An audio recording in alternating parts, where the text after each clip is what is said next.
I'm planning on getting my freedom pretty soon.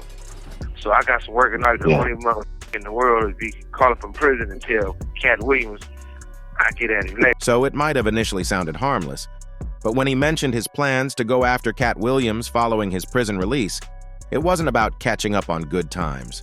No, it was to expose his nemesis, and Diddy has a series lined up detailing all the aggressive incidents they've been through, whether it's for his reputation, his life, or his probation. All of them. It don't matter if you Diddy or whoever you is. TG Jakes, any of them. All lies will be exposed. Now, what aggressive stuff was he talking about? Well, Diddy happens to be at the epicenter of it all. From Puffy's involvement in events that led to Tupac's demise to the ongoing rumors, he's been a topic of controversy. And now, with plans to drop a whole show about it, Diddy might be feeling the pressure. Interestingly, despite not being scared of Suge Night, it seems there are other things that have terrified him. So, at that point that Pac decided to lie with me and be on death row, his friends became my friends. His enemies became my enemies. Many have speculated about the ticking clock for Diddy's exposure, but it appears that the countdown may have come to a halt. Diddy's worst nightmare might just be unfolding right in front of us. First, there were accusations, casting doubt on the lovable persona he's been projecting recently. It might just be damage control. You are the things you've done. The things that they have been done to potentially have been caught on tape. And now, with Katt Williams hinting that things are about to take a drastic and exposing turn for Diddy, it's safe to say it's not in a positive way. Sure, there have been others announcing their intent to come after Diddy, resulting in lawsuits last year. But this time, it's different. The individuals on his tail aren't your typical pursuers, nor are they law enforcement. All on the record, dancing, come to death row.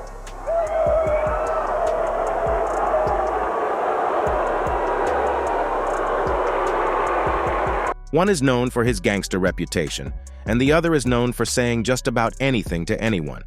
Together, Suge Knight and Katt Williams form a formidable coalition against Diddy, united in their goal to take him down. Puffy can beat the shit out of two bitches and they pay for it.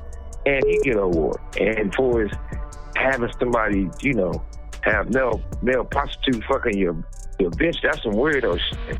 Now, as it turns out, Katt Williams isn't exactly a fan of Diddy or his notorious parties. During an interesting segment around the 1 hour, 43 minutes and 0 seconds mark on Shannon Sharpe's Club Shay Shay podcast, the comedy legend got asked about Dave Chappelle walking away from $50 million. Williams, not holding back, suggested that his own experience involved turning down $50 million 4 times in his career. Why? Well, to protect his integrity and, as he humorously put it, that virgin hole he mentioned earlier. According to Williams, saying no to P. Diddy's party invitations was a key part of maintaining that integrity. I did. See, I got the receipts for everything I'm telling you. That's why I can say them so freely, Williams confidently stated. Earlier in the interview, he took pride in navigating Hollywood without compromising his values, expressing, "This far in Hollywood, and still having a virgin asshole and never sucking a penis." But that's not where the Diddy disses end. Around the 2 hours, 2 minutes and 0 seconds mark, Williams took another jab at Diddy, commenting on how he avoids looking at things he doesn't want in his life. "If I look at it, I got it. That's how Diddy be feeling," he remarked, eliciting a laugh from Sharpe. Now it's worth noting that Diddy has faced accusations of sexual assault from at least 4 women, one of whom was only 17 at the time. The Bad Boy Records co-founder has denied these allegations, but some, like songwriter Tiffany Red, have supported Cassie's claims of being terrified by Diddy in their brief interactions. Williams didn't hold back during the Club Shay Shay podcast, addressing everything from perceived slights by Cedric the Entertainer and Steve Harvey to a surprising encounter with disgraced movie producer Harvey Weinstein. And let's not forget his thoughts on the artist formerly known as Kanye West. According to Williams, he's a bit puzzled about what the public expects from Kanye at this point. And Suge Knight isn't one to hold back when it comes to taking shots at Diddy.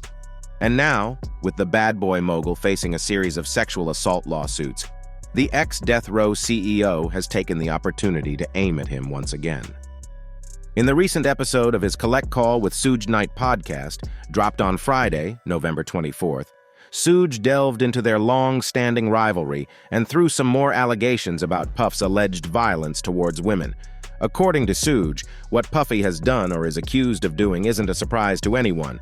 He claims everyone knows about it. Talking to co-host Dave Mays, Suge alleged that Diddy once assaulted a female assistant because she didn't spill the beans about Cassie's alleged fling with Kid Cudi. Same time he beat the expletive out of Cassie, he had an assistant by the name of Capricorn, Suge claimed. He felt Cap was keeping this expletive on the low about if she was messing with Cudi or not. Puffy beat the expletive out that expletive. Not only did he beat the expletive out of her, it was an Interscope person, an Interscope check that paid her to settle so he wouldn't go to jail. Now, Suge Knight is currently serving a 28-year prison sentence for a fatal hit and run, and he threw in a cheeky remark saying, "Puffy, I don't want to see you go down, but if you need a cellie, I'ma grant your expletive my cell, boy. Have your cook game working? I don't want no head, but you gonna be cleaning toilets." This rivalry between Suge Knight and Diddy traces back to the 1990s, and it's been filled with memorable moments. At the 1995 Source Awards, Knight famously took shots at his East Coast rival, accusing him of upstaging artists through appearances in music videos and songs.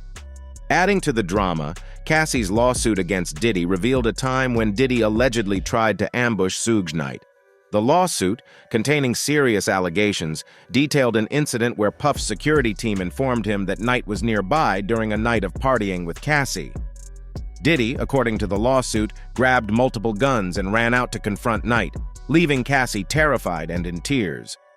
Despite all this, Diddy denied Cassie's allegations, and the two have since settled the lawsuit. Diddy's attorney emphasized that the settlement doesn't undermine his denial of the claims, and Cassie's allegations aren't the only ones Diddy ought to be worried about. 3 additional women have brought lawsuits against him. In the second case, Joey Dickerson-Neal alleges that he drugged and raped her in 1991. Liza Gardner, in the third case, claims that in 1990, Diddy coerced her into sex and choked her, causing her to lose consciousness. Diddy's lawyer, Jonathan Davis, has flatly denied these accusations, stating that because of Diddy's fame and success, he's an easy target for accusers attempting to smear his reputation. Now, in the most recent lawsuit, an unidentified woman referred to as Jane Doe recounts a disturbing incident. She alleges that as a high school junior, she met then bad boy President Harve Pierre and another associate of Diddy in Detroit. They persuaded her to fly on their jet to New York, where they, along with the rapper, reportedly gave her drugs and alcohol before violently raping her. The lawsuit states, Miss Doe has lived with her memories of this fateful night for 20 years, during which time she has suffered extreme emotional distress that has impacted nearly every aspect of her life and personal relationships. Drawing inspiration from other courageous women who have recently come forward against Diddy and Mr. Pierre, Miss Doe has decided to share her story. In response to this latest lawsuit, Diddy issued a statement vehemently denying all reports of violence, dismissing them as sickening allegations made by individuals looking for a quick payday. Pierre has also denied the allegations, saying in a statement to TMZ that, "I have never participated in, witnessed, nor heard of anything like this, ever." The surge in reports, with their unsettling details, has prompted various companies and influential figures in media and business to distance themselves from Diddy. Take Diageo, for instance, the beverage brand that partnered with Combs on vodka and tequila. They swiftly removed his image from their website.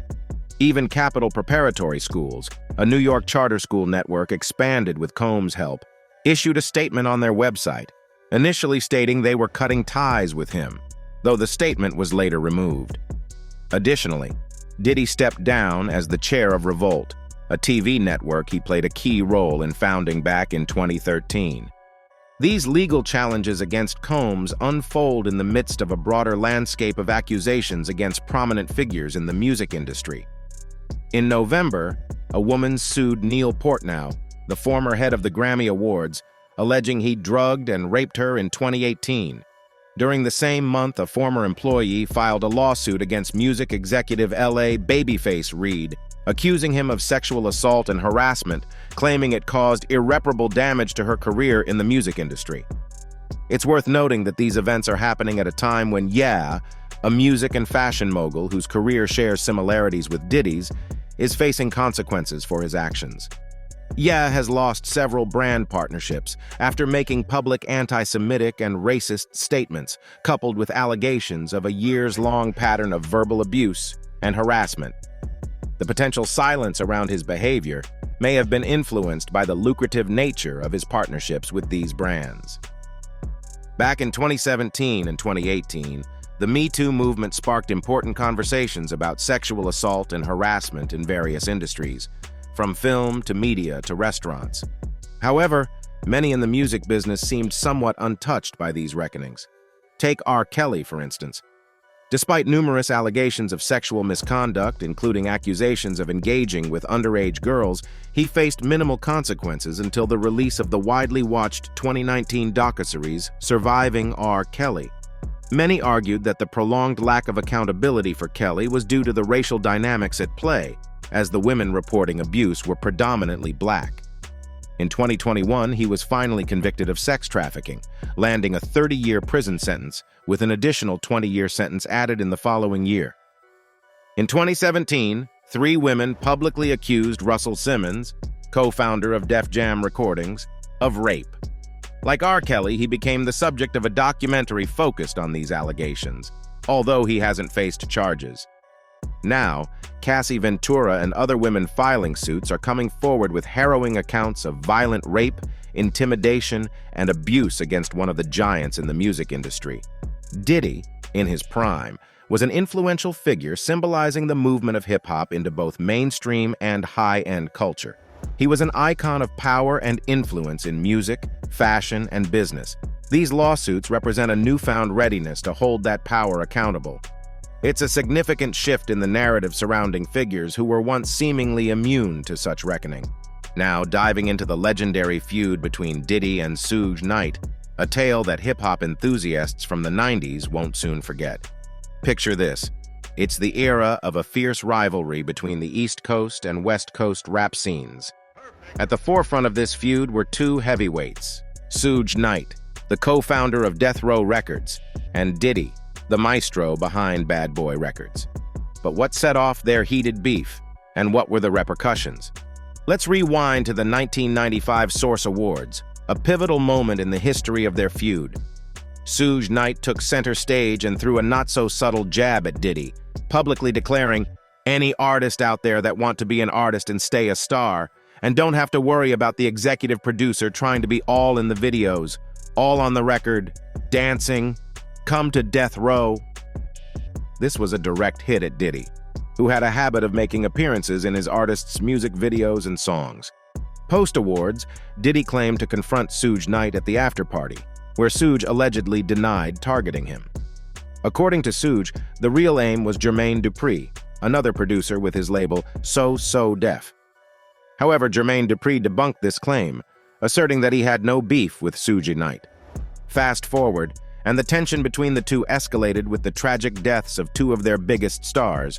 Tupac Shakur and the notorious Big Tupac, signed to Death Row Records, was a close friend of Suge Knight. He got shot 4 times in Las Vegas on September 7, 1996, following a Mike Tyson fight with Suge, and passed away 6 days later. Amidst whispers of Diddy's involvement in Tupac's murder, fueled by accusations from Tupac himself in 1994, Diddy has consistently denied any role and offered condolences. The plot thickened when Biggie, signed to Bad Boy Records and a confidant of Diddy, was shot 4 times in Los Angeles on March 9, 1997, after a Soul Train Music Awards after-party with Diddy. He, too, succumbed to his injuries. Suspicions arose that Biggie's murder was orchestrated by Suge Knight and his associates in the West Coast gangsta rap scene, given Suge's public threats against both Biggie and Diddy. However, Suge has consistently denied any involvement and expressed respect for Biggie and Diddy. The murders of Tupac and Biggie were seismic events that sent shockwaves through the hip-hop world, effectively putting an end to the East Coast-West Coast rivalry. In the aftermath, there was a collective call for peace and unity within the rap communities, with even Suge Knight and Diddy toning down their animosity and shifting their focus to their respective business ventures. But let's be real, the beef between Suge and Diddy didn't exactly fizzle out. They continued to throw verbal jabs and accusations at each other over the years, especially when new evidence or theories emerged about the still unsolved murders of Tupac and Biggie. The competition didn't stop there. They even went head-to-head in the business arena, launching their own brands of vodka. Now let's talk about Suge Knight's roller coaster ride post-Tupac's death. His career and life took a nosedive, navigating through multiple legal troubles, assault charges, parole violations, tax evasion, bankruptcy, and lawsuits from former artists and associates. To add to the woes, he lost control of Death Row Records, which got sold to another company back in 2008. Fast forward to 2015, and Suge Knight found himself in the midst of a fatal hit-and-run incident. This tragic event resulted in the death of his friend Terry Carter and injuries to another man, CLE Bone Sloan. Suge's defense? He claimed it was self-defense, asserting that he was attacked by Sloan and others at a burger stand in Compton. However, the legal system had a different take. In 2018, Suge Knight pleaded no contest to voluntary manslaughter, landing him a 28-year prison sentence. Currently serving his time at R.J. Donovan Correctional Facility in San Diego, Suge's story takes a turn that mirrors the tumultuous nature of his past. Following Biggie's tragic passing, Diddy's career didn't just survive, it soared to remarkable heights. He evolved into one of the most prosperous rappers and entrepreneurs in the music industry. Under various aliases like Puff Daddy, P. Diddy, Diddy Dirty Money, and Love, he dropped hit albums and tracks that resonated globally. But it doesn't end there. Diddy expanded his empire into a diverse range of ventures, spanning clothing lines, restaurants, television networks, films, charities, and more. In 2015, Diddy entered the spirits game with a bang, launching his own vodka brand, Ciroc. This move turned out to be a game changer, making Ciroc one of the planet's most sought-after and lucrative spirits. Beyond business, Diddy embraced philanthropy, championing causes related to education, health, and justice. As of today, Diddy isn't just a household name, he's a financial heavyweight. With a net worth surpassing $800 million, he stands tall as one of the wealthiest and most influential celebrities on the global stage. Just this October, Diddy found himself facing an awkward question during an interview on Breakfast Club Power. The interviewer, probably feeling the heat of the moment, asked Diddy if he had any involvement in the death of Tupac Shakur. Now, Tupac's tragic demise goes back to 1996 when he was shot 4 times in the chest at a stoplight in Las Vegas by a gunman in a white Cadillac 6 days before he succumbed to his injuries. Before this unfortunate incident, there was a casino brawl involving Shakur and several others on the same night. Fast forward to the present, and the case remains unsolved, with Tupac's killer still at large, 27 years later. So, during this recent interview, Diddy, whose real name is Sean Combs, was asked about Tupac's death. In response, he kept it cool, acknowledging that the interviewers were doing their job by asking. But he made it clear, saying, "We don't talk about things that are nonsense. We don't entertain nonsense, with all due respect. But I appreciate you as a journalist asking, thank you." Adding a layer to the complexity of the situation, Keefe D., who is facing charges for Tupac's murder, pointed fingers at Diddy, claiming he was involved in the killing. Before Keefe D's arrest, he alleged that Diddy had asked him to take out Tupac and Suge Knight, the record label boss. Diddy, on his part, has flatly denied these serious accusations. In the midst of all this, Tupac's family, particularly his stepbrother Mopreme Shakur, shared their sentiments on Keefe D's arrest. Mopreme told CNN that the news is bittersweet, encapsulating the mixed emotions surrounding the unfolding events. However, just a mere 10 days ago, a bombshell revelation hit the scene. audio recordings claiming P. Diddy's involvement in Tupac Shakur's assassination emerged, and they've now been officially submitted as evidence in the rapper's murder case. In these chilling recordings, Tupac murder suspect Dwayne Keefe D. Davis spills unsettling details, alleging that Diddy offered him a jaw-dropping $1 million for Tupac's assassination. The shocking 2-hour and 25-minute secret police interview, conducted in 2008 by LAPD, has surfaced and is now a key piece of evidence in the ongoing murder trial. Picture this. Keefe, now 60, seems to be almost casual, even laughing and joking with the police about Diddy orchestrating Tupac's killing back in September 1996 in Las Vegas. The tape, revealing Keefe's disturbing claims, suggests that, without concrete evidence, he oversaw the fatal shooting of the ghetto gospel star at the alleged request of Diddy in the mid-1990s. As if ripped from a crime thriller, Keefe repeatedly emphasizes on the tape that Diddy desired the demise of rival record label boss Suge Knight and his top-performing artist Tupac.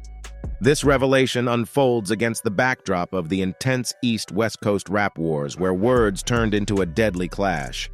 In a surprising turn of events, Keefe, who is currently facing charges related to Tupac's murder, spilled some intriguing details in a recorded tape.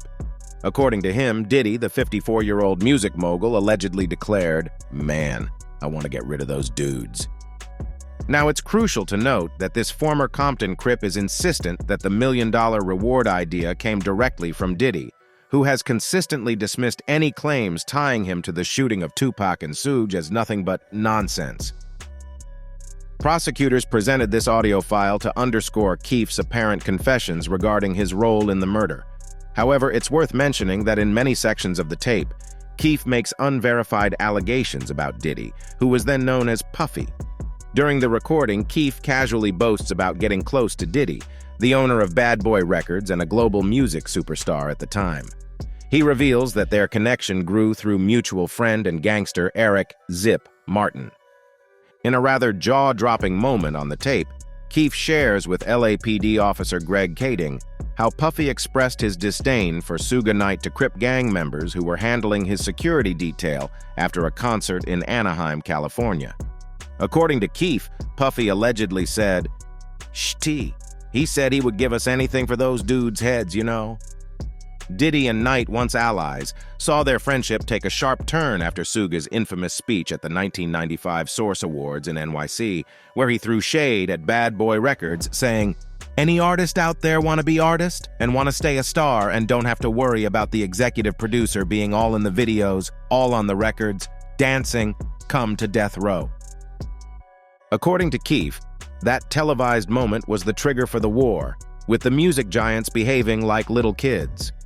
Puffy, as per the tape, allegedly broached the topic of the alleged murder for hire, both in Anaheim and a couple of times in Greenblatt's, a renowned Jewish deli in West Hollywood. In the recording, Keefe spills the beans on the discussion at Greenblatt's deli, claiming Puffy said, "Man, I want to get rid of those dudes. Man." Keefe, the Compton gang kingpin, adds that Puffy was genuinely scared of Knight, stating, "Puffy was scared and was scared of the dude, period." According to the tape, the alleged assassination order was given in private, with only Keefe and Puffy present. Keefe reveals, "We wanted $1 million, and he assured Puffy, 'We will wipe their A out quick, you know. It is nothing.'" The recording echoes Keefe's claim that Diddy had multiple conversations with him to kill both of them. The tragic night of September 7, 1996, saw Tupac being shot as he drove to a club with Knight, ultimately succumbing to his injuries a few days later in the hospital. Post the shooting, Keefe fled Sin City and met Zip at a Hot Wings restaurant in West Hollywood, expecting to collect his payment details that unravel in the tape. Keefe dropped a bombshell in the recording, claiming that Diddy made a curious call to Zip, who then handed over the cell phone. The suspenseful question, "Was that us?" echoed through the conversation. When Keefe responded in the affirmative, he alleged he was happy. The plot thickens as Keefe, the self-proclaimed gangster, asserted that he never saw a dime for the shooting. According to him, Zip claimed Puffy hasn't paid him yet, leaving Keefe empty-handed. A twist in the tale surfaces as an acquaintance suggested that Zip might have discreetly pocketed the cash. Fast forward, Keefe found himself behind bars, unable to pursue his claim against Diddy. Adding another layer to the saga, Zip passed away in 2012, 4 years after the gripping police interview. Throughout the taped session, Keefe didn't seem burdened by remorse. Instead, he casually laughed about his gangster lifestyle, offering a unique insight into the mindset of someone entangled in the complex world of hip-hop crime. In a surprising turn, prosecutors decided to submit the entire tape as evidence, despite its legal intricacies. Keefe had initially believed his confession tape would never see the light of day, having secured immunity by cooperating with the LAPD in December 2008. However, the deal, known as a proffer, had its conditions. Speaking publicly about the matters, or being caught lying, would nullify the agreement. Prosecutor Binu Palal informed Judge Carly Kearney that, given Keefe's defense suggesting he lied for fame and fortune, the full interview was now fair game. Instead of cherry-picking key moments, prosecutors opted to include the entire tape, delving into the Diddy allegations. As the legal drama unfolds, the full recording is anticipated to play a crucial role in the trial set for June. Diddy's journey through fame hasn't been without its fair share of controversies, and his history reflects a mix of legal troubles and headline-grabbing incidents. In 1999, during the production of the music video for his collaboration with Nas, Hate Me Now, a controversial scene featuring the two artists crucified with crowns of thorns sparked a clash. Diddy, finding it blasphemous, wanted the scene cut, but the unedited version aired on MTV. Frustrated, he took his grievances to Steve Stout, the then president of Interscope Records, and things escalated into an assault involving a chair, a telephone, and a champagne bottle. Diddy pled guilty to a reduced charge and underwent 1 day of anger management. The same year, Diddy faced legal issues after a shooting at a New York nightclub. He and then-girlfriend Jennifer Lopez were charged with criminal possession of a weapon and possession of stolen property after being stopped by the police. Although Diddy was found not guilty, the incident created a media storm, contributing to the eventual breakup of the couple. In 2007, a nightclub promoter filed a $4 million lawsuit against Diddy, alleging that he ordered his bodyguard to forcibly remove the promoter, resulting in physical assault. Fast forward to 2012, a reported fight between Diddy and Kid Cudi erupted in a Hollywood club over singer Cassie. Witnesses claimed heated words were exchanged, turning the club into a spectacle. In 2017, a former private chef filed a sexual harassment lawsuit against Diddy, alleging she was forced to serve him post-sex meals while he was naked and faced unpaid overtime. The suit was settled in 2019, though the details remained undisclosed. Recently, there's been a development in the legal tussle between Diageo, the drinks giant, and rapper Sean Combs, famously known as Diddy, over their joint spirits brands. In June, Diageo severed ties with Mr. Combs after he filed a lawsuit accusing the company of neglecting his tequila brand based on racial discrimination. Fast forward to now, a joint statement has been issued confirming that Mr. Combs has withdrawn all allegations against Diageo, and they emphasize that there's no ongoing business relationship between them. In addition to dropping his lawsuits, Diddy declared that he would voluntarily dismiss his lawsuits against Diageo with prejudice. This means that the legal matters won't be revisited. It's worth noting that Diddy is currently facing several sexual assault allegations, which he vehemently denies. One of the accusers was R&B singer Cassandra Ventura, Cassie, with whom Diddy reached a settlement out of court the day after the lawsuit was filed. Subsequently, 2 more women came forward with rape accusations against the rapper, all of which he has denied. Diageo, home to iconic brands like Johnnie Walker and Guinness, explained in June that their partnership with Diddy hit rocky terrain when he failed to fulfill promises regarding the funding of De Leon Tequila, a venture they both entered in 2013. Diageo claimed to have invested over $100 million in De Leon Tequila and expressed efforts to salvage the relationship with Mr. Combs, who they said contributed a mere $1,000 and refused to honor commitments. With this resolution, Diageo now exclusively owns the Ciroc Vodka and De Leon Tequila brands. That's all for the video, folks. Thanks for watching.